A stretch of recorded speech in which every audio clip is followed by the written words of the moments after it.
একজন নারীর দিন শুরু হয় সবার আগে আর দিন শেষ হয় সবার পরে।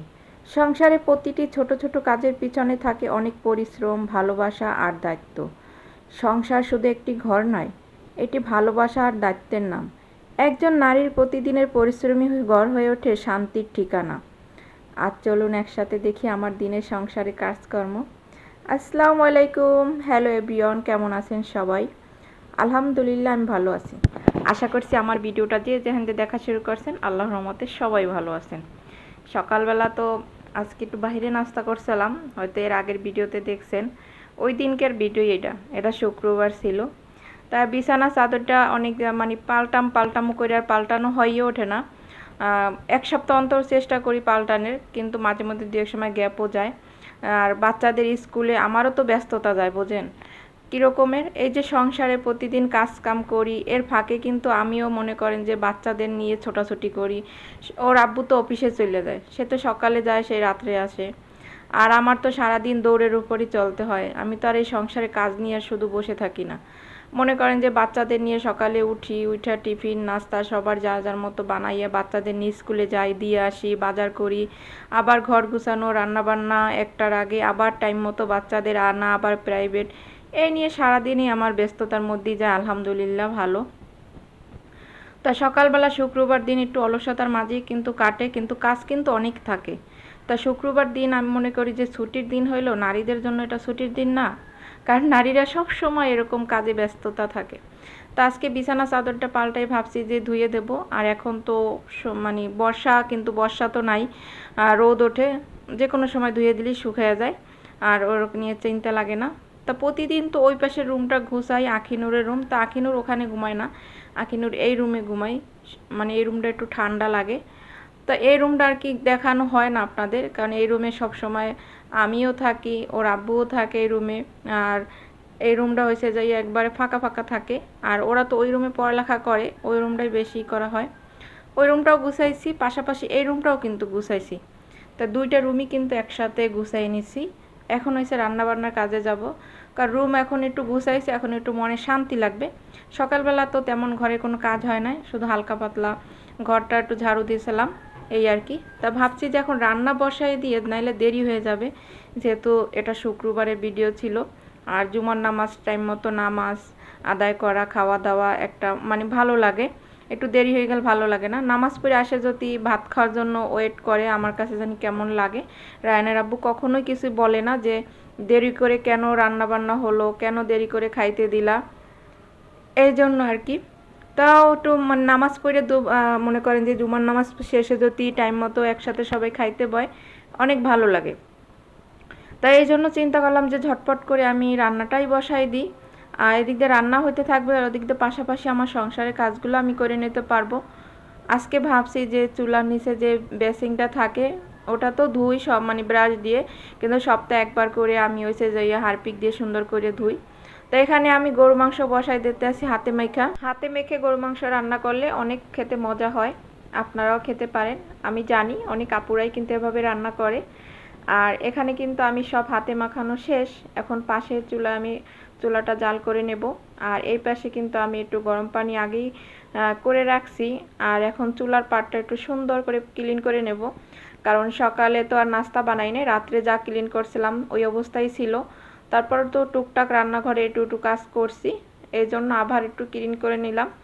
কারণ হয়েছে রান্নার সময় যদি একটু চুলার পাট নোংরা থাকে, আমার কাছে একটুকু ভালো লাগে না, বিশ্বাস করেন। কারণ এখানে রান্না করার সময় যদি কিছু একটা খাবার জিনিস পড়ে, দেখা গেছে আমার উঠাইতে খারাপ লাগবে যদি নোংরা থাকে। আর যদি ক্লিন থাকে একেবারে, তাহলে কিন্তু আর এভাবে খারাপ লাগবে না। আমি সব সময় চেষ্টা করি রান্নাঘর যেমনই হোক সব সময় একটু পরিষ্কার পরিপাটি করে রাখলে এতে একটু শান্তি লাগে আমার কাছে, একটা মনের শান্তি থাকলে কিন্তু রান্নাটাও একটা সুখ আইবে। আর রান্না যদি মন দিয়ে করা হয়, তাহলে আমি মনে করি যে রান্না যাই করেন না কেন, যদি একটু আলু ভর্তাটা আপনি মন দিয়ে বানান, তাহলে খেতে কিন্তু খুব মজা লাগে যে কোনো জিনিস।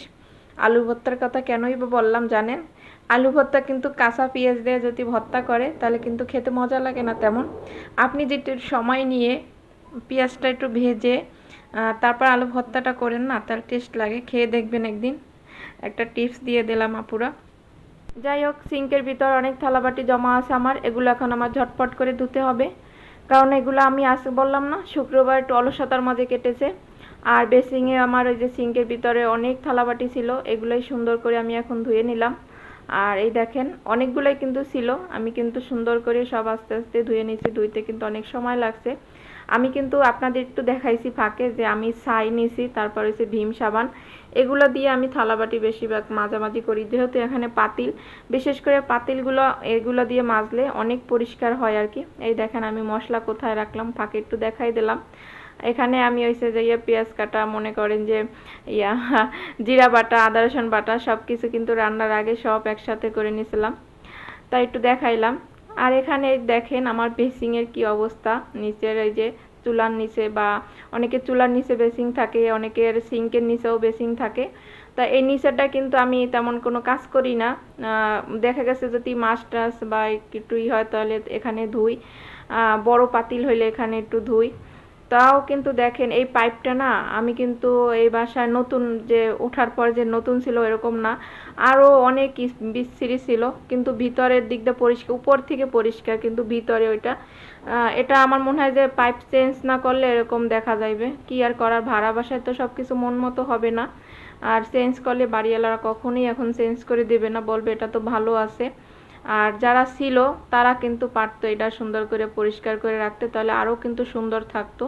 আমি কিন্তু সপ্তাহে একবার এভাবে ধুই, দেখা গেছে সপ্তাহের চেয়ে বেশিও যদি আমার ভালো লাগে, যে দেখতেছি চোখে একটু খারাপ লাগতেছে, আমি কিন্তু সাথে সাথে হারপিক দিয়ে, এটারে আমি হারপিক দিয়েই ধুই, ব্রাশ দিয়া সব সময়ের জন্য। আর এই ব্রাশটা আমার এখানেই থাকে, এটা দিয়ে আমি সব সময় এটারে মানে ক্লিন করে রাখার চেষ্টা করি, দূর থেকে দেখলেও ভালো লাগবে, যেহেতু টাইলস করা, সবসময় একটু পরিষ্কার পরিচ্ছন্ন রাখলে দেখতেও কিন্তু ভালো লাগে, নিজের প্রতি একটা ভালো একটা রুচিতে কাজ করে। আর যদি এখানে অপরিষ্কার রাখি তাহলে কিন্তু ভালো লাগবে না। আমি কিন্তু সবসময় সিঙ্কের ভিতরেই সব কিছু বেশি কাজ করি, এখানে তেমন একটা বেশি কাজ করা হয় না। তারপরে দেখেন কল টল সব কিছু এ বাসায় আসার সময়, আসার পরে আর কি, অনেক নোংরা ছিল, এটা অনেক নোংরা। আমি সুন্দর চারো পাশে একেবারে এই যে টাইসের শুধু নিচের অংশ না, পাশের অংশগুলো আমি সুন্দর করে পরিষ্কার রাখছি সব সময়, মানে যেভাবে ছিল ওইভাবে হয়তো আপনারা দেখেন নাই। এর আগে আমার একটা চ্যানেল ছিল, ওখানে ভিডিও আছিল, তো ওইটার চেয়ে তো আমি আস্তে আস্তে কিন্তু এটা পরিষ্কার করছি, এখন কিন্তু খুব সুন্দর হয়েছে। আর এই পাইপটার কারণে এখন আমার আর ভালো লাগতেছে না। যাই হোক, এটা যদি আমি নিজ থেকে চেঞ্জ করি তাহলে সুন্দর হবে আর কি, এই আর কি। আর যাই হোক, ভাড়া বাসায় তো আর সব কিছু মন মতো হবে না, বাড়িওয়ালাদের কাছে কিন্তু সব কিছু চাইলেও আবার পাওয়া যাবে না। আর এই ব্রাশটা আমি এইখানেই রাখি, যখনই আমার দরকার হয়, মানে দেখা গেছে একটু পিছলা পিছলা হয়ে গেছে, আমি সাথে সাথে ওটা পরিষ্কার করার চেষ্টা করি। আর এই পাশে কিন্তু আমার রান্নাও মানে ভাত বসাই দিয়েছি, আর বেশি কিছু আজকে রান্না করব না। আর দেখেন এখন কিন্তু আমি আবার রান্নার কাজে এসেছি, আপনারা বলতে পারেন এইমাত্র বেসিন পরিষ্কার করলেন, আমি কিন্তু এরপর আমি হাত টাত সব কিছু, আবার গরম পড়ে, প্রচুর গরম পড়ে, একবার ওয়াশ টোয়াশ করে সুন্দর করে আবার এই দেখেন এখন রান্নার কাজে আবার চলে আসছি। কারণ আমি যদি এক কাজ নিয়ে পড়ে থাকি, আমি যদি অপেক্ষা করতে থাকি কখন আমার রান্না শেষ হবে, কখন আমি আবার ঘরের কাজ করব, তাহলে কিন্তু আরও সময় লাগবে, এতে কিন্তু সব কিছু ঝটফট হবে না। এর জন্য আর আমি যে পাতিলটায় মাংসটা বসাইছিলাম, ওই পাতিলটা কিন্তু আমি চেঞ্জ করছি, আপনারা দেখতেই পাইতেছেন। কারণ হয়েছে কি, হয়তো চেঞ্জ করা দেখাই নাই, দেখে কি একটু নিচ থেকে হালকা একটু লেগে গেছিলো, আর ওই পাতিলটা একটু নাড়াচাড়া করতে আমার অসুবিধা ছিল, এই জন্য আমি এই বড় পাতিলটা নামাই নিছি। আর এই বড় পাতিলটা এখন নাড়াচাড়া করতেও সুবিধা হবে। তো এই ফাঁকে আবার রায়নার আব্বু বললো, ছেলে মেয়ে বললো যে একটু আম কেটে দাও, আম খাই। তা তাদের জন্য আবার এখন তো আমের সিজন, সব ঘরেই কম বেশি আম থাকে। তা আমার ছেলে মেয়ে কিন্তু আম খেতে পছন্দ করে, ছেলের বাবাও কিন্তু আম খেতে পছন্দ করে, তাকে একটু দিলাম। সেও কিন্তু কাজ করছে ব্যালকনিতে আর কি, ব্যালকনিতে দেখলাম একটু হালকা পাতলা ক্লিন করলো। রায়ানের আব্বু বাসায় থাকলে টুকটাক কিছু হেল্প করার আমার চেষ্টা করে। এখানে আম খেতে দেওয়ার পর বলল তুমিও খাও, প্রচুর খুব মিষ্টি লাগে, মানে আমের খুব প্রশংসা চলছিল এখানে। আর আপনাদের এই ফাঁকে একটু কথা বলি, হয়তো ভিডিও শুরুতেই বলা উচিত ছিল, বললাম না। আসলে কি, বললেও যা, না বললেও তাই, এটা তো আমার নতুন একটা চ্যানেল, নতুনভাবে ভিডিও দেওয়া শুরু করলাম। আপনারা জানি না কারা, মানে কারা কারা এখনও আছেন আমার এই ভিডিওর এইতে, যদি থেকে থাকেন তাহলে বুঝবো যে আমার প্রিয় আপুরা আর কি আছেন। যদি নতুন কোনো আপুরা আমার এই ভিডিওটা দেখে থাকেন, ভিডিওর কোনো অংশে যদি একটু ভালো লাগে অবশ্যই সাবস্ক্রাইব করে পাশে থাকবেন। আপনারা যদি আমার পাশে না থাকেন কখনই আমি সফল হতে পারবো না। আর এখানে দেখেন আমি কিন্তু আর একটা কথা বলি, লাইকটা দিবেন অবশ্যই, লাইক দিতে দেখছি আপুরা ভুলে যান। আর এই যে বললাম রান্না, শুধু রান্নাই করব না, পাশাপাশি সংসারে অনেক কাজ করব। তো এখানে আমি আমার টেবিলটা, আমার শখের ডাইনিং টেবিলটা সুন্দর করে একটু পরিষ্কার করে নিচ্ছিলাম। তা হালকা পাতলা আপনাদের সাথে একটু শেয়ার করলাম। আসলে টেবিল সাজানোর মতো কিছুই এখনও কেনাকাটা হয়নি। ওই যে বললাম একটা ভিডিওতে, মধ্যবিত্তদের ঘরে সব কিছু চাইলেই পাওয়া যায় না, যে কোনো জিনিস পেতে হলে অনেক ত্যাগ স্বীকার করা লাগে। তাও আমার এই টেবিল সাজাতে আমি চাইলেই এখন পারবো না, টেবিল সাজাতে আমার একটু সময় লাগবে। আর এখনই এইভাবেই আমাকে চলতে হবে আর কি। আর এইভাবেই সবসময় আমার যা আছে আলহামদুলিল্লাহ আমি চেষ্টা করি এইভাবে সুন্দর করে গুছিয়ে রাখার জন্য, যাতে সুইচ বোর্ডগুলো দেখলাম ধুলো পড়ে আছে একটু, ওগুলো একটু পরিষ্কার করলাম। এই রুমের ভিতরে কোনো জানালা কিন্তু নেই, কারণ এখানে একটা কালার দেখেন, এটা কি কালার বলবো আমি নিজেও জানি না, টিয়া না সবুজ, মানে ঘরটা কেমন জানি হয়ে যায় আমার কাছে, একটু কিন্তু ভালো লাগে না। যদি একটু ক্রিম কালার থাকতো তাহলে ভালো লাগতো।